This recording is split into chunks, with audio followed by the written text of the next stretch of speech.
Hey, what's up? Well, I'm getting a rare opportunity to make a video, and in this video, I would like to talk about just kind of an unfortunate continuation of the same subject. It's almost like once I get on something, I cannot stop. And what I've done in this video, and no, I don't have a cold, you know, I've unboxed my Sophia, Amber, and James dolls.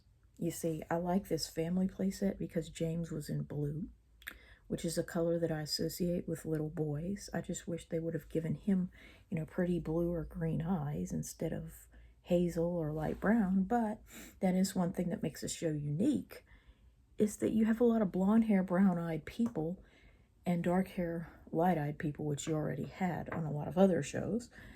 And that's Elena of Avalar's little sister. Is her name like Isabella or something? Something like that. I never really got into that show. I just couldn't. And of course, I showed off my Cedric in the last video, and the king and queen and all that. And here's Merryweather, I think. And so, yeah, I just kind of wanted to unbox those. I mean, finish unboxing them. I don't know where the heck I'm going to put them. But, even if I just repackage them and put them somewhere safe, that'll be, fun to go through and see, that, yeah, they're still here. And if I could only have, like, 2 of them, which really is probably more what I should have. If I could pick only 2 dolls to keep, these would be the 2. I would pick these 2. And if I could only have, like, 4 of them, I would obviously, you can imagine the ones that I would pick. 2 girls, a boy, and my favorite man character. He's just the one that resonates with me. I don't know why, but it has a lot to do with the similarity between his hairdo and James. He's like a man-child. And as a child, he pretty much looked like a brunette James. And so basically, it's a shame the show didn't go on longer, and they had to go El Mexicano or El Latino with this version of it.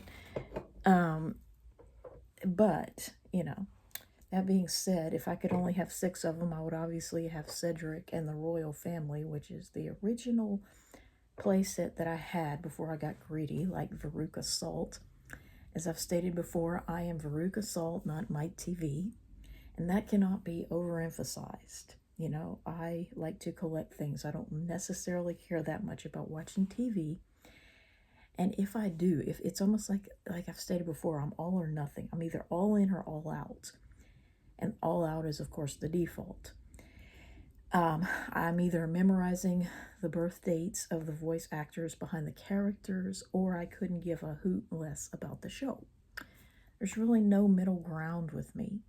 And I'm more likely to rediscover old shows that I've seen in the past and liked than I am to get into new shows. It's a lot harder to get me involved in something new than it is to get me re-involved, in something old, that I like, because I have so many collector's items pertaining to that show, which is why the Rugrats obsession has reinfected me so many times, because it's like, the Angelica doll and the other Rugrat dolls kind of, push me back into that obsession, rather than to, for me to discover new things that cannot be made into dolls and start watching those. So anyway, what I want to talk about in this video real briefly is I want to touch on how something I caught in the audio, a lot of times they hide things in children's cartoons by making they hide a lot of things, I mean, animation, it's almost like there's multiple layers to it. You have, with children's shows, that's the way it is. You have, what they hope the kids will pick up on, and then a hidden layer beneath that is, kind of stuff that goes over kids' heads, but they think it's okay for that reason. Oh, kids will never notice that. at least not until they're older and they start looking back on their memories of watching the show and they rewatch it. But it's like there's multiple layers of it. And that's what a lot of these Zoomers don't understand. It's like the people that give me the biggest problems in life are boomers and Zoomers. People, millennials like me, I have very little dealings with them for whatever reason. I guess they're just out, living their lives and raising their kids and all that. But the people that give me the biggest problems in life are boomers like my parents, old farts that think I'm immature, for even liking stuff that's intended for children, and they disrespect me because they think that my childlike interests mean that I'm retarded or that I'm dumb and, I don't know my butt from a hole in the ground when that could not be further from the truth. I'm still watching it as an adult with a college degree. I'm still watching it as a college educated adult. I'm not identifying as a child in order to like it. You know what I'm saying? And I really don't like it so much as I'm obsessed with it. So, so I have like boomers that have disrespected me my whole life, because they don't think I act my age, so therefore they're going to treat me like a child because that's what they think I act like. And then I have the Zoomers who are dumbasses because a lot of them, Zoomers are growing up, like it or not. People born around the year 2000 are unfortunately in their 20s now, their mid 20s, and some of them look older than I do. And, so they're growing up. But a lot of the ones that are still interested in the children's content of their youth, like Sophia the First, and then, with younger millennials like Gen Z and all that, I guess, millennials, it's more like, Rugrats and Nickelodeon things. But the ones that are still to this day obsessed with children's content, in many cases, it's very hard to discern, why grown people like children's stuff despite not having children. Because in my case, it's not because I'm dumb or retarded or can't understand adult stuff. It's more that, just certain specific things, and not much else have just captivated my attention for various reasons. But a lot of Zoomers that are into children's stuff truly are retarded, or I don't know, they have disabilities to varying degrees, and they genuinely do not understand things. And so with a lot of them, it's like they genuinely do not understand. They don't have that higher level of intelligence required to understand the things that went over children's heads, like they still do watch things through the eyes of a child who does not, read between the lines or see things in the symbolic way, or they don't understand idioms. That just goes right over their head because they really are functioning on a very childlike level mentally. Whereas I am just, an obsessive person. I wouldn't say I'm retarded. I'd say I'm mentally off in some ways. And certain things just, have always appealed to me. Let's put it that way. So, without further ado, I want to talk about what I was able to transcribe from the audio. Because a lot of times they'll hide things in the soundtrack. They'll hide things in the animation, that they don't really want children to see, but that are there nonetheless. And they'll hide things in the audio with music and chaos, And they'll have certain things quieter than others that they just hope you won't hear, because, what kid is going to know how to replay things in slow motion and, like tweak the audio to hear the background better and stuff like that, tweak the volume controls. But I caught something in that episode, The Curse of Princess Ivy, that I think should be played.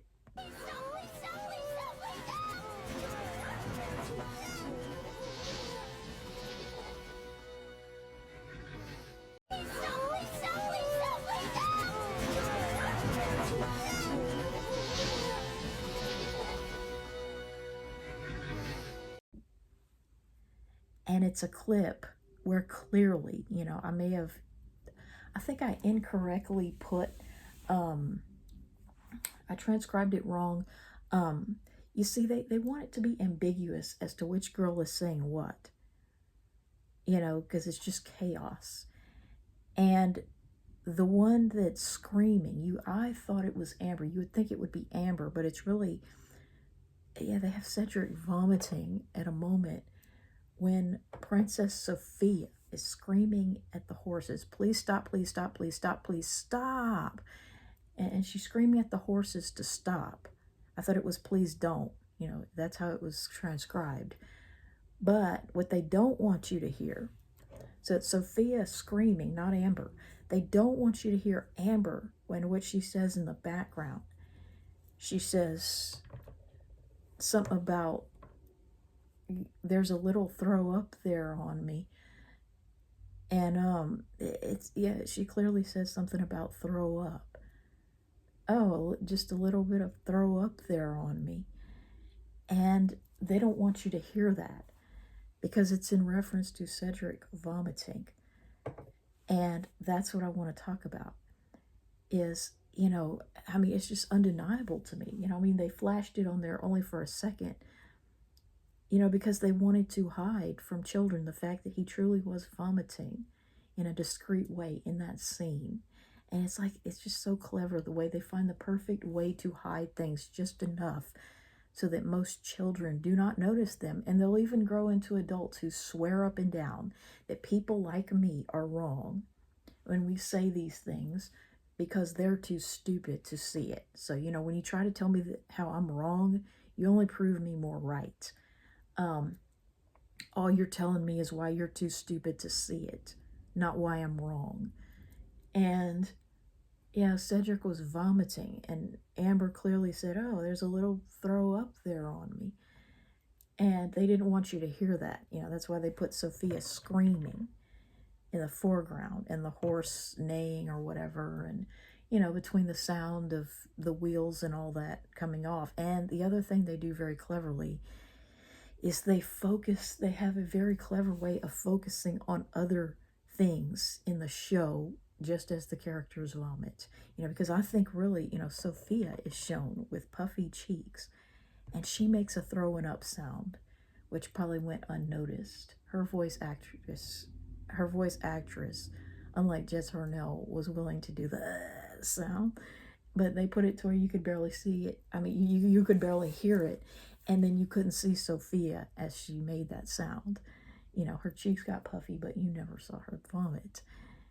And but I just, you really just have to replay it, just like I did with all those other scenes that I've been obsessed with in my life. And it's like, oh my God, Cedric really did throw up. Whether or not anyone wants to believe that or accept it is the truth, in the true sense that a cartoon character really can. And the way that I know that he was throwing up is because I know the thought process behind getting in the position that he got in, the prone position, where you're face down on the ground. And the thought process behind him getting in that position is, I need to throw up, it's coming out. How do I do this and get as little on my clothing as possible? How can I do this in a moving coach and get as little on my clothing as possible? That is the thought process behind him getting in that position. And, because when you look at real people in real life and when they vomit, because it really could have been based on something in real life. People normally vomit during the landing of something, like an airplane or, something that's been flying, or, like on a roller coaster ride. The few people that vomit on roller coasters, it usually happens as the thing is coming down or landing. That's when it's most likely to happen. And it's because, as I've stated before, objects resist changes in velocity. And so when your stomach has been in motion, all this time, and in his case, he was having anxiety, about the dragon fire and all that and what was going to happen. So he was having anxiety and he had been in motion. And so to suddenly come to the ground in a very rough landing where the wheels fall off, or the wings or whatever that thing had, you come to the ground, it's like your stomach is forced to stop suddenly. And since objects resist changes in velocity, and so like, just like that bottle of soap, here the thing was pulling him this way. So, you know, the contents of your stomach are forced outward, because they cannot adjust to the sudden change in velocity that is landing.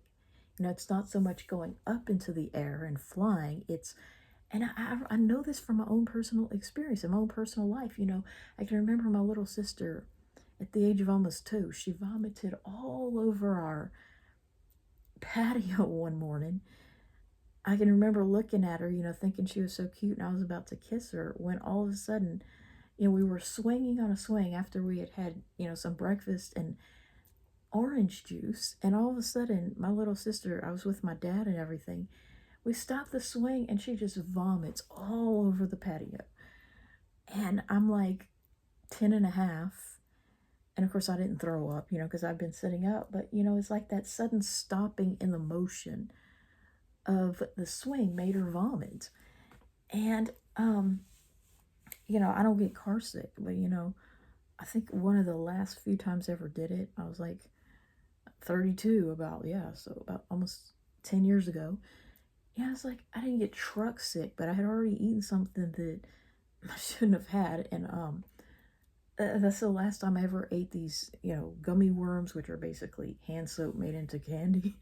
I don't have any gummy worm or gummy bear cravings. Haven't bought any gummy worms or gummy bears since. But one time, instead of breakfast, I had like these bright crawlers and rainbow gummy worms, with nothing but a can of Zevia. So my stomach was empty except for that. And so we go to this grocery store that we'd always go to in Texas. And it was still hot, because October doesn't feel like fall, around here. But, we were in the truck. And I got in that position. It's a long story, but I'm like, oh my God, I need to throw up. And my dad's like, oh, okay. See, that's what I mean. He can't really get excited about anything. Not giving a sheet is basically his talent in life. So, we were in this grocery store parking lot. I'm like, oh my God, I need to throw up. And I like almost opened the door with the truck moving because it had just suddenly come to a stop. And it's like when that truck stopped, it's like I was already feeling kind of nauseous and headachy.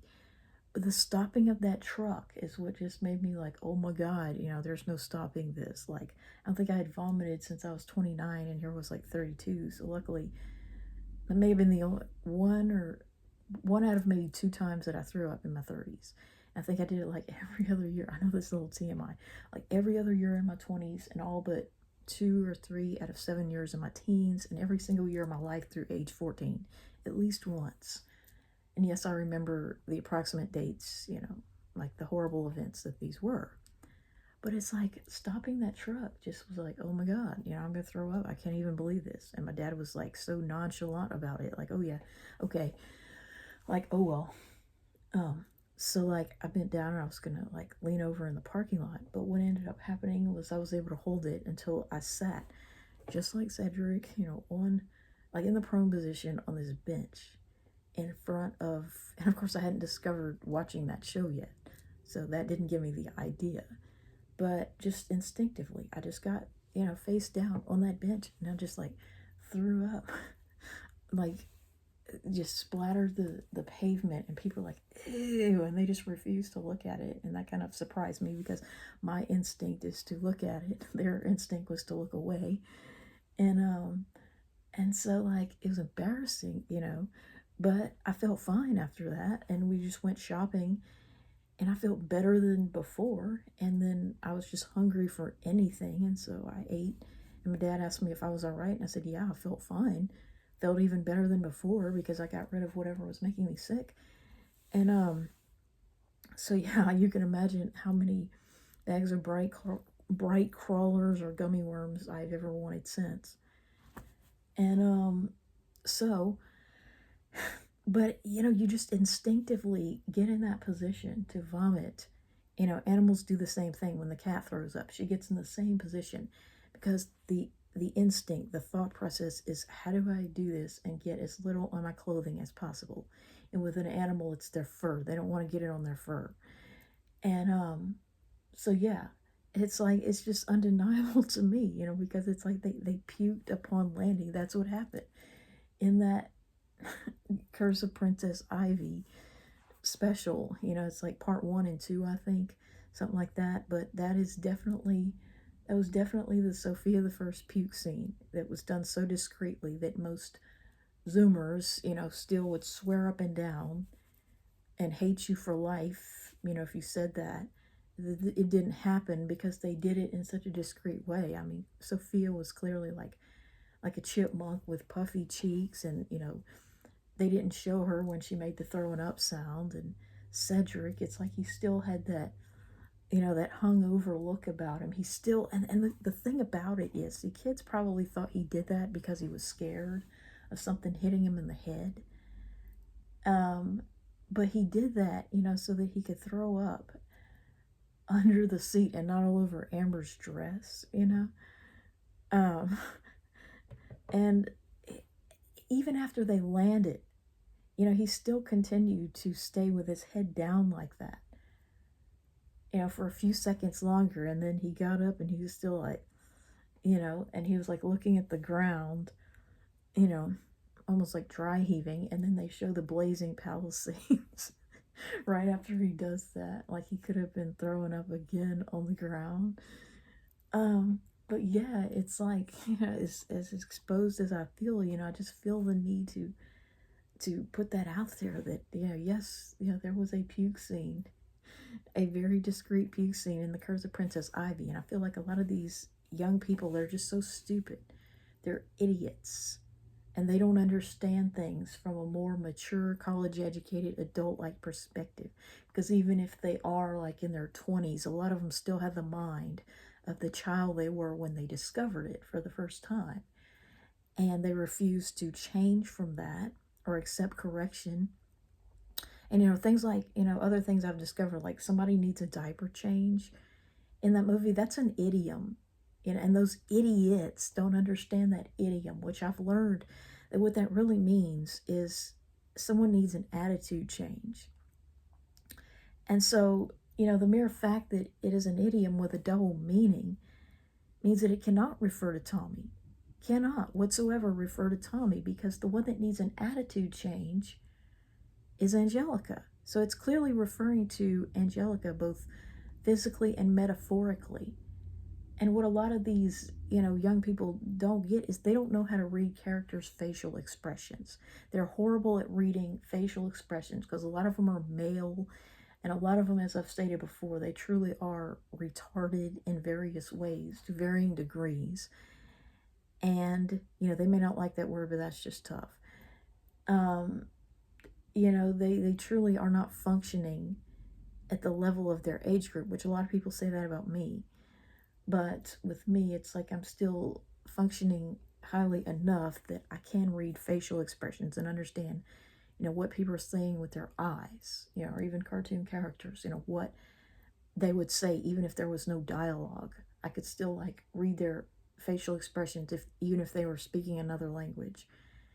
And yeah, I feel like a lot of the people that are fans of these shows really have issues with that, because it's like mentally they just never, men never have that level of intuition in a lot of cases, but they just don't know facial expressions, and they don't understand that, Princess Amber's reaction to it, and that I mean, there's just a certain look. Cedric was feeling a combination of anxiety, disgust, and just motion sickness, and that's why he threw up. It's the why. It's like, that's the part that they don't understand. It's the why. Who threw up or who shat their pants or whatever, because of the why more than anything. It's like, why did he throw up? Because he got motion sickness and anxiety and a number of things. And but that look of disgust on his face, as he looks down at the coach and he's like, getting out of it, and he still looks like he's dry heaving. And then he gets out and he's okay, you know, just like I was that day. And you know, it's the expression, the way the characters react to them that tells me these things, you know, and just an understanding, an adult-like understanding that I brought to these shows and discovering them at a later age. You know, that a lot of these young people that probably, some of them may have seen these shows for the first time wearing a diaper, you know, and they clung on to that childlike understanding of these shows, and they get mad at me when I say things like this. You know, that's why. They're not seeing them through college educated eyes. You know, I mean, the shows were aimed at like preschoolers, so they're still seeing them through preschool educated eyes. And so, yeah, I'll go ahead and post that video with the scene.